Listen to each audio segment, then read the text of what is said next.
Good morning मेरी YouTube family. आज की वीडियोस की ट्रेलर देख के आपको पता चल गया होगा कि जंगल सफारी पर वीडियो है। एनिमल्स के साथ बातें होने वाली है, बहुत ही ज़्यादा मज़ा आएगा। गाइस मैं एक ही बात बोलने वाला हूँ कि वीडियो बिल्कुल भी स्किप मत करना और लास्ट तक देखना। करवाना था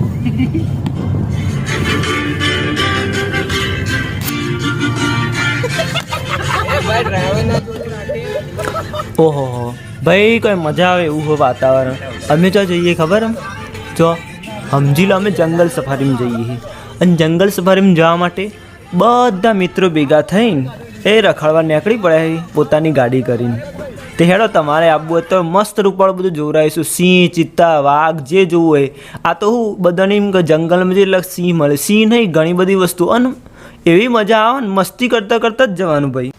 આ કારની બારીમાંથી બહાર નીકળ્યો જોઉં ચોક એનિમલ દેખાઈ જાય તો હું તમને બતાવી દઉં, નકર તો અંદર જઈને પછી તો હું તમને બધું બતાવે સિંહ ચિત્તા વાઘ જબરું જબરું। આગળ વિડીયોમાં તમે જોજો બાપ। એટલે આ જો આ જો હરણ સાબર, ઓ અને તો સાબર કહેવાય સાબર। હા સાબર જો ભાઈ કેવું મસ્ત લાગે, એકદમ ઝૂમિંગ કરીને મોબાઈલ એટલે દેખાય સાબર। આ શેગડોવાળું સાબર જ છે બાપ। આ જેવા જંગલમાં એન્ટર થાય ને એવું જ સાબરના દર્શન થઈ જાય। જુઓ જેટલું મસ્ત દેખાય અને પાછું ઝૂમિંગમાં એકદમ શાંતિથી ઊભું રહ્યું એ જોઈ રહ્યું કાચે માણસ આ કાળા માથામાં માનવી। લેડો ભાઈ મન તો હશે ને બહાર જ રહેવું ગમે એ વાયરો ઠંડો આવતો હોય અને આરા વિડીયો ઉતારતા જેવી મજા આવે। સારું મજા આવે ખરેખર, જંગલમાં જવાની જે મજા આવે ને એ ખરેખર ભાઈ કોઈ જગ્યાએ નહીં મળે। આ રસ્તાઓની અંદર જવું ફરવું, આ જો કેટલો મસ્ત રસ્તો હોય, એકદમ ઠંડુ વાતાવરણ હોય અને જંગલમાં નોઇઝ પોલ્યુશન હોય જ નહીં, પેલું ટેટેન ટોટો વાગતું હોય ને એવું કશું હોય જ નહીં, એ એકદમ શાંતિ હોય અને એ બધા મિત્રો શાંતિથી વાતો મસ્તી કરતાં કરતાં મજાક કરતાં જઈએ છીએ। આ જો અમારી લક્ઝરી, આ લક્ઝરીમાં અમે પ્રવાસ કરશું, ઓય અમે ફરીને આવ્યા હવે લક્ઝરીમાં બેસું અને આખા જંગલમાં ફરશું એ મસ્ત રૂપાળ। આ જો જંગલના અંદર જે લક્ઝરી જેવી ફેસિલિટી છે ખાલી જો જ ખરા। अल पेली कहवत नहीं कि जंगल में नाचा मोर किसने देखा तो हमने भी देखा, देखो इधर हमने भी देखा।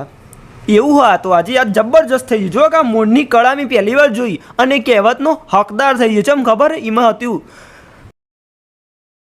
એ બધા શાંત થઈ જજો। હા પેલો સિંહ રહ્યો છે એક દૂરથી અમે ઝૂમિંગ કરીને દેખીએ જો શાંતિથી પડી રહ્યો, એને હળી ના કરવી, સિંહને કદી હળી ના કરવી, નખ ખાઈ જાય।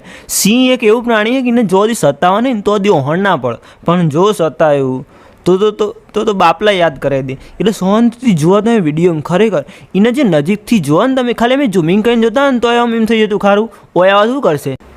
આ જો સિંહની સિંહણ છે એ લટારા મારતી મારતી ફરક નહીં મસ્ત રૂપાળી। આ બધી વિડીયો અમે છે ને કેમેરાથી દૂરથી ઉતારાઈ, કોઈ નજીક જઈને નહીં ઉતારે, પણ દૂરથી ઉતારતા ને તો હાથ ધરતા હતા ખારું ઓય જોઈ જાય તો ગાડી દોડાવી પડશે। પણ બધા જંગલ સફારીવાળા બધા હંગા તો લોકો ટેન્શન ના હોય એટલું બધું, પણ ખાલી આમ જોવા ખાલી જેવો નજારો, ઓખો દોત આ કેસવાળી જેવું હોય આ હા હા। ખાલી અમે જોતા ને તો આમ રાત્રે ઊંઘ ના આવે, રાત્રે એ આખી છબી ઓખોમાં એવી ને એવી રહે, ઊંઘો ને તો એનું સપનું એ સિંહનું એવું સેમ ટુ સેમ આવે। ખરેખર એકવાર ગીરના જંગલમાં જઈને સિંહને જોઈ આવજો, તમને એમ લાગશે જિંદગી તો ગીરના જંગલવાળાની। ખરેખર એ રહેવાનું તમે એમ લાગે સારું જંગલમાં શું રહેવાનું, પણ જે જંગલમાં મજા આવે ને ભાઈ એ ચોય નહીં, ખાવા પીવાની બધી રીતે મજા આવી હોય, આખો દિવસ ફરવાનું ભાઈ। આર્યા સિંહને જોઈને તો મને એક જ વસ્તુ યાદ આવી ખબર, ધ લાયન કિંગમાં એક સીન આવો એકદમ આવો એક્ઝેક્ટ સિંહ જેવો સીન, ખરેખર આ સીન રિપીટ થઈ જાય એમ લાગે ખરેખર ઓના ઉપરથી જ ધ લાયન કિંગ બનાવવામાં આવી, સેમ ટુ સેમ એ સિંહ એવો જ લાગે અને એવો જ સીન હ। खंदन खंदन हमलो करसे फोटो पाड़ो भाई आई जजे छठा जे अंगाज एक सीट नहीं आपी तो मन જે મજા દુનિયાના ટોળામાં નથી એ મજા ગીરના ખોળામાં છે મિત્રો। તો તમે એકવાર ખરેખર ગીરના જંગલમાં આવીને એકવાર ફરી જુઓ, જે હૃદયને ઠંડક પડશે ને અને તમે અલગ અલગ વસ્તુઓ જોશો, તમારા વિચારો પ્રકૃતિ સાથે કનેક્ટ થઈ જશે અને પછી તમે એકદમ શાંત થઈ જશો। મેડિટેશન આ એક પ્રકારનું મેડિટેશન જ્યાં તમારે આંખો બંધ નથી કરવાની, બંધ આંખોને ખોલીને જોવાનું છે કે દુનિયા તો ગીરના જંગલમાં જ છે બાપુ। હું ભાઈ સાચું કહું તો ખરેખર મી મગર ખાલી ડિસ્કવરી ચેનલની જે વિડીયો આવી એમ જ જોયા હતા। મી પહેલી વાર મારી ઓખે મગરને જોયા ખરેખર, એક મગર નહીં આખે ટોળું મગરનો આખો પરિવાર અમે જોઈ નાખ્યો અને મગરને બધા ખાવાનો ખોરાક ખવડાવતા હતા। આ હા ખરેખર પહેલાં તો બીક લાગે જ, કારણ એક જ છે કે પહેલી વાર તમે આવા જંગલી પ્રાણીઓને જુઓ છો, પરંતુ એનું પ્રિકોશન હોય, પ્રિકોશન સાથે જો એને જોવામાં આવે અને કોઈ બી જંગલી પ્રાણીને હેરાન ના કરવામાં આવે તો એ જોવાનો નિહાળવાનો જે આનંદ છે ને અનેરો રહેશે. એટલે થોડી દૂરી બનાવીને જોવું પડે. તો મગર જુઓ કેવા મસ્ત શાંતિથી એ પાણીની અંદર સૂઈ રહ્યા છે, પણ એ સૂઈ નહીં રહ્યા, શિકારની શોધમાં છે. જો તમે એની જોડે જાઓ ને તો આ પગ ખેંચી જાય અને પાણીની અંદર ડૂબાડી દે. આ જો મગરના ચેવડા મોટા દોતી. આ પોપટ હોય ને એ આપણે જે ઘર આગળ પોપટ હોય ને એ નહીં, આ એક પહાડી પોપટ હોય. આ પહાડી પોપટ હોય ને એ કદાવર હોય અને એકદમ કલર એકદમ બધું મસ્ત ભરાવદાર હોય. અને આ પહાડી પોપટ એટલા માટે કહેવામાં આવે કે એમનું કદ જે આપણે રેગ્યુલર પોપટ જોઈએ ને એનાથી થોડુંક મોટું હોય. ભાઈ આ હું ખબર હિપ્પોપોટેમસ, એનું નામ અમે શું રાખ્યું ખબર? ગજુ બંફોળી. ચમ ખબર? એનું 300 400 500 કિલોનું વજન હે મારા દેહનું. ચેવો જાડો પાડો તાજો ટોમેટા જેવું લાગે.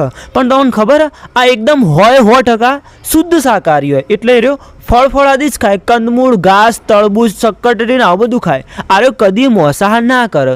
એટલા હિપ્પોપોટેમસ આપણા મનુષ્યોનો સંદેશો આપે કે જો સુધી કુદરતમાં શાકાહારી વસ્તુ મળતી હોય ને તો દી માંસાહાર કરવા નહીં જવું, તો જ તમે સારી રીતે જીવન જીવી શકશો. એટલા મેં એનું નામ ગજુ બંફોળી રાખ્યું. શુદ્ધ શાકાહારી ભગતડું આવ્યું પ્રાણી હે ભાઈ. અને તમને વિશ્વાસ ના આવતો હોય ને તો ગૂગલ કરી લેજો. 100% શુદ્ધ શાકાહારી હશે હિપ્પોપોટેમસ. આ જો ભોળો ભગતડો હરણ છે ફરી રહી જંગલમાં. ઘાસના ચારાની શોધમાં નીકળેલો હરણને જોઈને જે આનંદ થાય ભાઈ, જો આખું કુટુંબ છે. આ જો આ હરણને જોઈને પેલો રામાયણના અંદર જે સીન આવે ને ભગવાન શ્રી રામનું એકદમ ખૂબસૂરતીવાળું હરણ, આર્યું હરણ દેખાય. જો ભાઈ આ જો છો ટપકો વાળું એકદમ બોળું ભગતરું કેવું શાંતિથી બે ઊભું હોય આ હરણ. તમે ખાલી સેજ અણસારમાં થાય ને કે માણસ કોઈક આવ્યું તરત નાહી જશે. આ તો એકદમ દૂરથી હંતાઈને સુપાઈને અમે જોઈ રહી. ભાઈ આ પૂંછડી વગરનું બોડું રીંસર્યું ને જો છું બેહી રહ્યું મારું દેર કેવું મસ્તી કાઢે ખબર? એ શું કરીને આવ્યું ખબર? લઘુશંકા જઈને આવ્યું એટલે પાછળની પીઠ ગહ. એનું નામ અમે શું રાખ્યું ખબર? તમે વિચાર શું રાખ્યું? અમે આનું નામ બુધો કોકરી રાખ્યું. મસ્ત રૂપાળું જેવું મસ્તીથી ફરવા જોયું. એને અમે જોયું ને 10 મિનિટ અમે ઊભા રહ્યા હતા. કોઈ મજા આવી જોવાની. જેમ કે રીંછને જોવાની વસ્તુ જ અલગ હોય. એનો વિચારો, કામ કરવાની પ્રક્રિયા આવું બધું હોવું જોઈએ. એક નાના બાળક થઈને જીવનમાં રહેશો તો કોઈ બી મોટા મુકામ સુધી પહોંચી શકશો. ઘણા લોકો નહીં કહેતા મનારું ડિપ્રેશન આવ્યું. એક દિવસ ફરી આવો જંગલમાં, પ્રાણીઓ ચઈ રીતે રહી, પોતાના જીવનના જે રોલ આપ્યા એને સારી રીતે નિભાવતા શીખી જાઓ.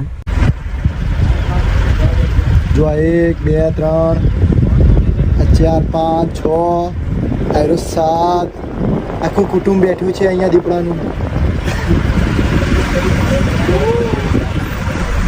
ભાઈ વહેલી સવારે મેં જેવા ઉઠ્યા ને એવું અમે જોયું શું ખબર? દીપડો પાણી પીતો હતો અને એમનું આખું કુટુંબ માટે આખું રિઝર્વેશન કરીને આખી જમીન આપી દીધી. ભાઈ અમને લેર કરો, પેલું કહેવાય ને કે રાણો રાણાની રીતે મોજ કરો. ભાઈ દીપડો હોય ચિત્તો હોય. હંમેશા જીવનમાં એક વસ્તુ યાદ રાખવાની શું ખબર?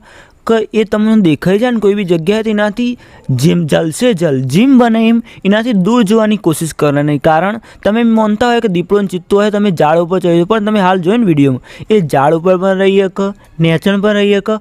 અને સૌથી વિશેષ એવું હોય કે આપણા કરતાં સૌથી સુપરફાસ્ટ પ્રાણી હોય. એટલે આપણે જલ્દી પીછો કરી શકશે અને આપણો શિકાર કરી શકે.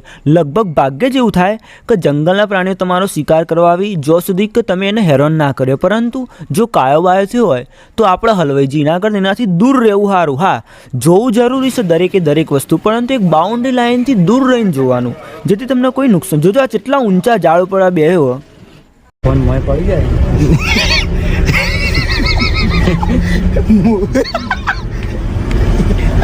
ફોન મોય પર કરવાનું. ભાઈ હું ખબર દરેકને પેટ ઊણું થાય એટલે ખાવા નીકળવું પડે. એટલે આ ભાઈ રોટલા હોદવા નીકળ્યો. આપણે તો શું હોય ઘરમાં ઘરવાળી હોય એટલે રોટલા બનાવીને આલે એટલે તમે ખાઈ લો. પણ ઓન તો પુરુષોને રોટલા હોદવા નીકળવું. એટલે આ ભાઈ રોટલા હોદવા નીકળ્યો હોય અને ગોતહ ખાવાનું મળશે એટલે લઈને શિકાર કરીને આવશે અને પોતાનો છોકરો ઘરવાળો બધાને ખવડાવશે ને મોજથી રહે. આ એક જીવન જંગલનો એક નિયમ છે કે શિકાર करना पड़ेगा और खाना पड़ेगा और जिसका शिकार हो रहा है उसको भागना पड़ेगा.